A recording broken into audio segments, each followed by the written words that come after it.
Kasese District, located in the Rwenzori sub-region of Western Uganda, was formed in 1974 and named after its main town, Kasese.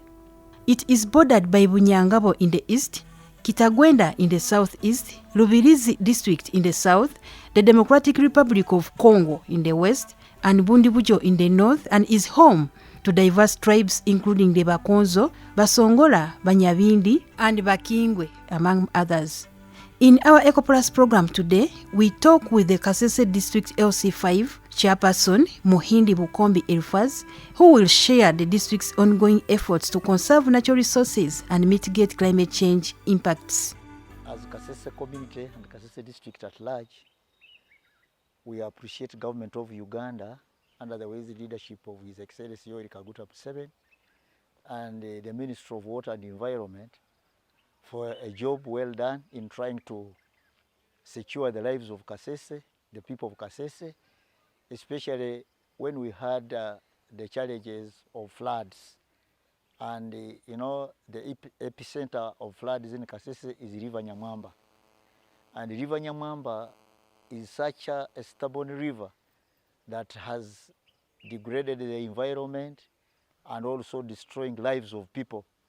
But the Ministry of Water and Environment came to our rescue to see how best we can restore the river banks and also improve on the livelihood of the people that are staying near the river banks and the foothills of Mount Rwenzori, in the hills of Chihara, the hills of Kilembe, and beyond. And there are so many interventions that have been put in place. One of the interventions was desilting. And the river was divided into 3 phases: the upper zone, the middle, and the lower zone. And in the middle, WWF supported in trying to provide seedlings and also helping the community also to plant those seedlings along the river valley and also the mountains, and also improved on the livelihood by ensuring that they teach them the methods of how they can prevent soil erosion and also putting up basins in their coffee farms. And they did not stop on at that. They also provided some coffee huller machines, and we have 2 in the mountains, one in Kilembe Valley, another one in Mbunga, and another one in Kilembe. But also they supported also in providing for trees, both for fruits and not for fruits, and they have been planted on bare hills. And soon we are going to see a very big forest coming up in Kasese.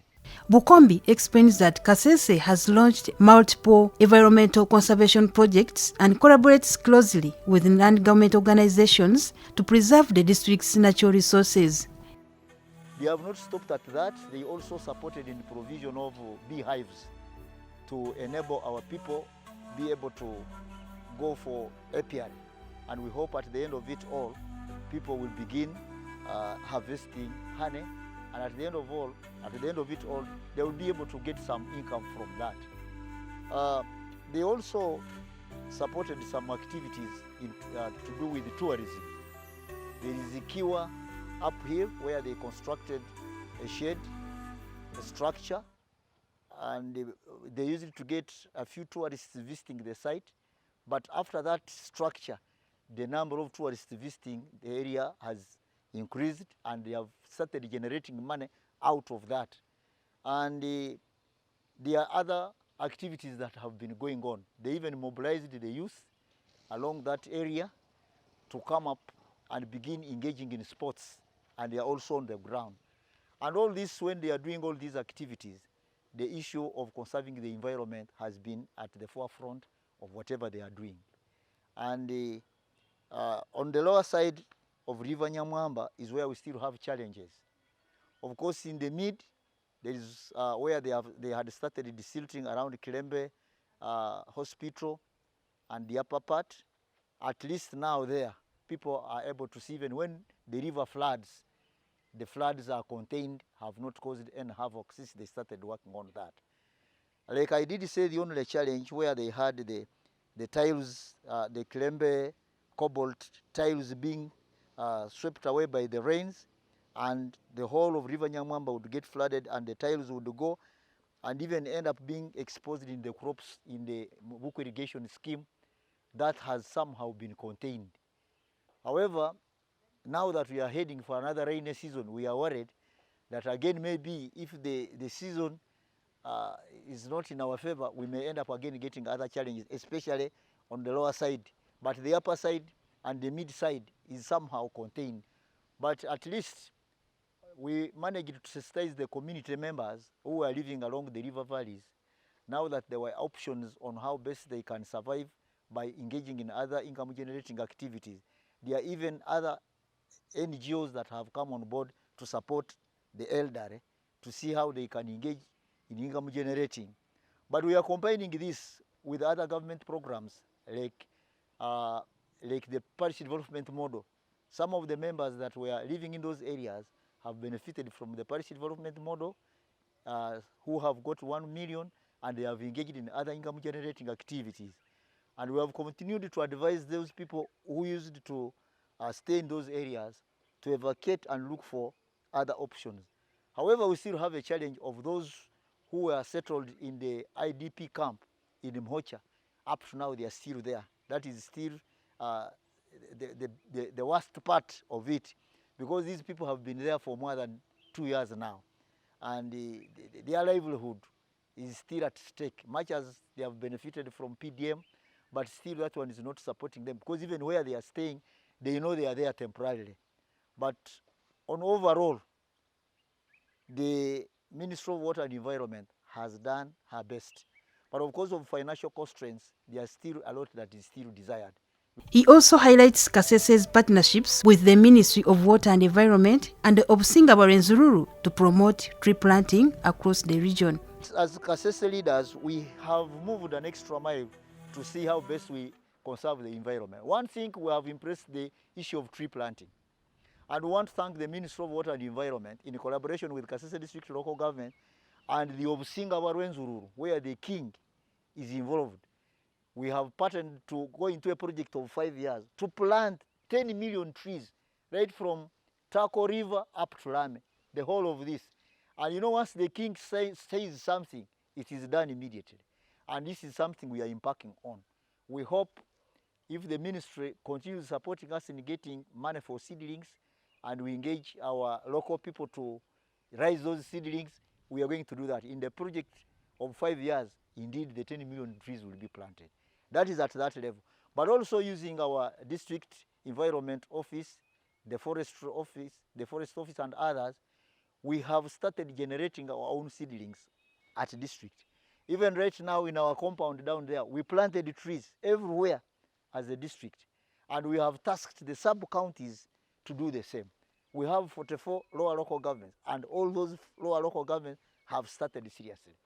We have said all streams, all rivers in Kasese, the river banks must be protected, and we are planting bamboo trees everywhere. Even if you visited some of those rivers, you will see for yourselves. Go to Mubuku, go to Isebwe, go everywhere. We encourage bamboo because one, they can withstand the weather of Kasese. Two, they hold the ground, and once they are there, because the experiment we did on River Isebwe just teaches us that bamboo are good for those areas. We have not only done bamboos, but we have even planted other trees, both fruit trees and other species, and they are all doing well. Yeah, my prayer is that if we are really to conserve our environment, I want to tell the public that we must be responsible. We must ensure that we protect our environment by doing what is expected of us, because even it is constitutional that we must protect the environment. And therefore, we should be seen to be doing some work in protecting the environment. How? Plant more trees. You cut one tree, plant more than 5. If you're going to cultivate, make sure that you put there terraces, make sure that you plant and leave some areas in between your farm that are not cultivated to help as barriers, as checkpoints to reduce on the speed of water that is flowing from hills. And once you do that, and we're also saying, You know, now that we are going urbanization, almost every place you are going to, you find their trading center. Can we have water harvest tanks on our roofs so that we reduce on the water that would be flowing? Once we do that, our environment will remain. As a fertile mountainous region, Kasese enables farmers to grow coffee, and the district is working to establish cooperatives and quality assurance through a new coffee laboratory where coffee can be tested before export. Yes, these machines that have been constructed, even under the Department of Production and Marketing, we have also provided more of these. But I was speaking about those ones that were done as a result of trying to conserve and protecting the river valleys. We did so that these people, when they increase the yield of their coffee, they need to process it and add value and be able to sell it when it is well processed to a level that it will reach the market when it is safe, when it is good, when it is of good quality. And indeed, the other season, coffee farmers were telling us that there has been improved production because the extension workers were emphasizing that those machines shouldn't be put there as white elephants. They must be put there and be put to use. And there was no way unless you bring in the raw materials. So people are now using those facilities in order to be able to produce more coffee. And the government has gone ahead to do us a favor because the quality of coffee that comes from Mount Rwenzori is one of the best the world over. And so under UCDA, Uganda Coffee Development Authority, they agreed and came to us as a district leadership, and we gave them a piece of land, 5 acres. And they are going to do a demonstration plot for coffee, but they are also building a coffee laboratory that will be testing all the coffee that will be exported. And it is under construction at a value of 6.5 billion. We are supporting the cooperatives to organize the farmers, the members of the cooperative society. One, by teaching them on how best they can improve their quality of production and how they can organize themselves to organize their produce to gain value for proper good markets by stocking, so that they have now a voice and producing in big quantities that they can be able now to sell in bulk. And that's how we are helping them. Their government is also, through our production officer, they are also supporting them to access loans to enable them to be able to boost their production. And so, as district leadership, ours is sensitization, ours is to give them teaching officers, to give them guidance on how to go about it, because we have the whole department of the commercial office dealing on how they can teach them to keep their books of accounts, how they can keep records, as these are vital to enable them to be able to know how much they are producing and how much they are able to sell, and to see if they have made any profit out of what they are doing. In response to claims of limited market access, Bukombe reassures farmers that there is market for their produce. The district is also promoting cassava cultivation to combat local food insecurity. No, I don't think they told you the truth. You know, the challenge is not that there is lack of market. Maybe lack of market of other foods, but not coffee. Yeah, lack of market in a way that, like for example, if they are producers of maize, you know, here much of the enterprise they are doing is maize, coffee, mainly those. And now, like in maize, World Food Program buys food, but they don't buy 1 bag, 2 bags, 10 bags. They buy in big quantities. So what happens when these people are harvesting, some do early harvesting and they sell at a giveaway price.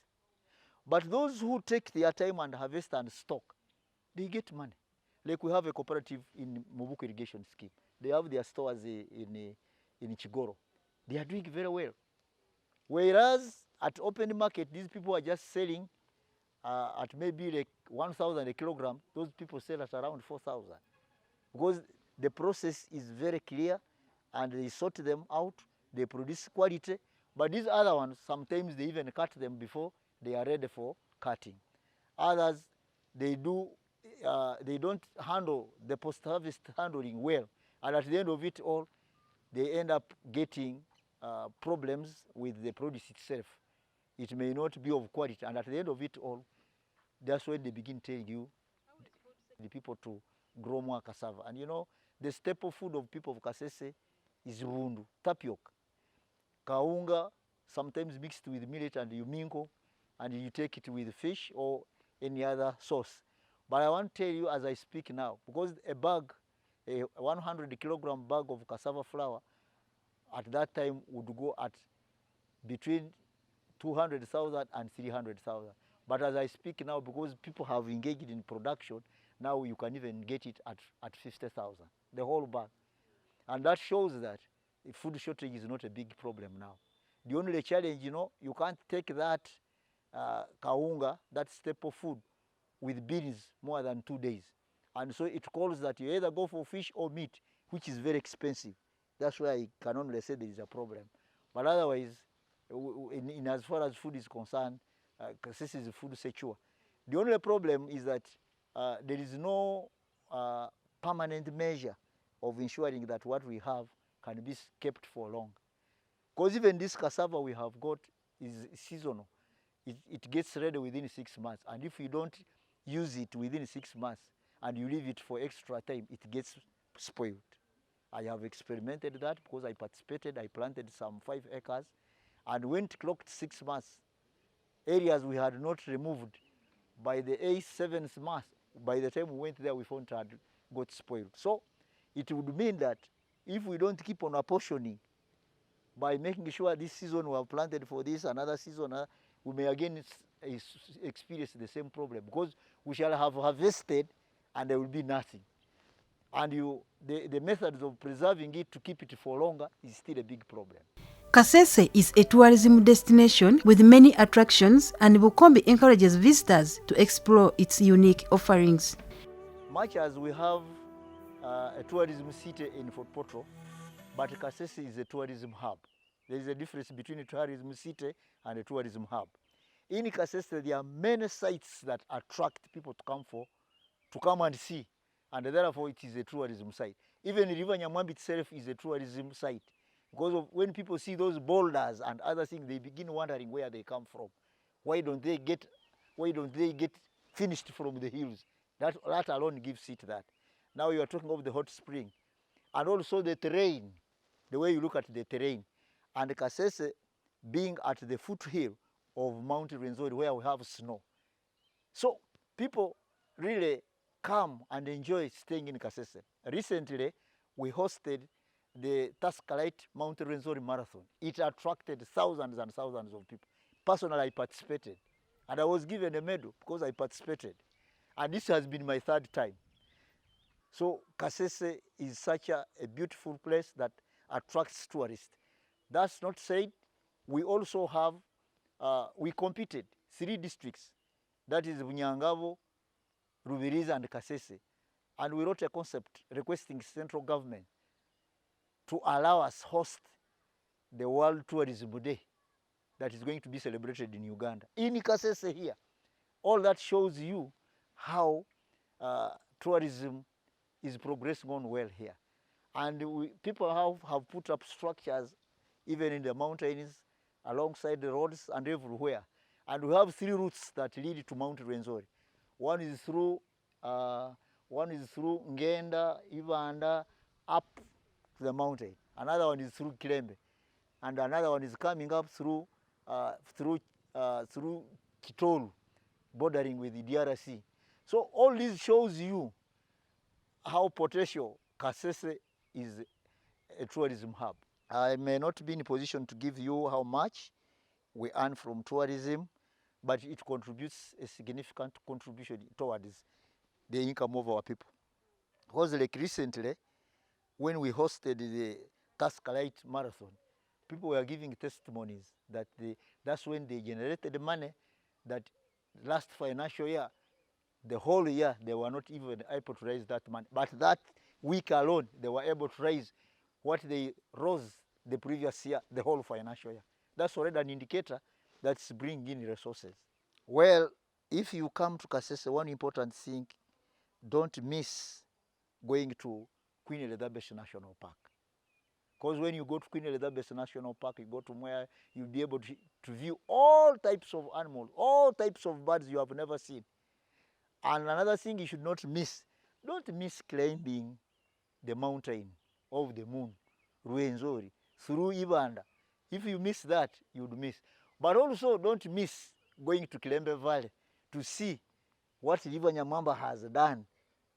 Because once you go there and you see for yourself, you really know that the Ministry of Water and Environment, government of Uganda, has tried her best to contain this situation. Otherwise, when you see it, you may think there is nobody in Kasese, but you see even when all that has happened, people are still living. And then other thing that you don't need to miss when you come to Kasese, go to our lakes, Lake George and Lake Edward. You'll be able to see. You'll be able to see how people are fishing. You'll even enjoy the canoes to be cruising along the Kazinga Channel, and indeed you will enjoy. So Kasese is, you don't need to wait. And I know if you come, you may not even need to go back because there are many things to see. Regarding regional security, Bukombi notes that the district is prepared for any issues stemming from instability in the Democratic Republic of Congo, and he thanks the government for its ongoing support. Now, Kasese is really bordering with the DRC. And the people of DRC and the people of Kasese, we are brothers and sisters. In Uganda, we are about 1 million Bakonzo. But in DRC, there are over 5 million Bakonzo. Some of the Bakonzo have homes in Kasese and even in DRC. And so we are brothers and sisters. That's why even when there is a problem in Congo, we become conscious. And on the issue of security, we are security alert, including even young people. And the one good thing we have in Kasese is that even when we hear of a mere sound of something that is unusual, we wake up. And politically and in the area of security, we are awake. We are awake. Our borders are well manned. I happen to be a member of the District Security Committee, which is chaired by the RDC. And we keep on sensitizing our people. And all chairpersons, LOC3, are chairpersons of security in their sub-counties. All chairpersons of LOC1 are chairpersons of security in their villages. So we are set. That's why of recent, when we had the challenges which happened in Wera last year, another one which happened in the national park, we were able to contain it within a short time. Why? We are security alert. So we want to thank government and thank them in a special way that they should continue supporting the district, because here as a district, we cannot do it alone.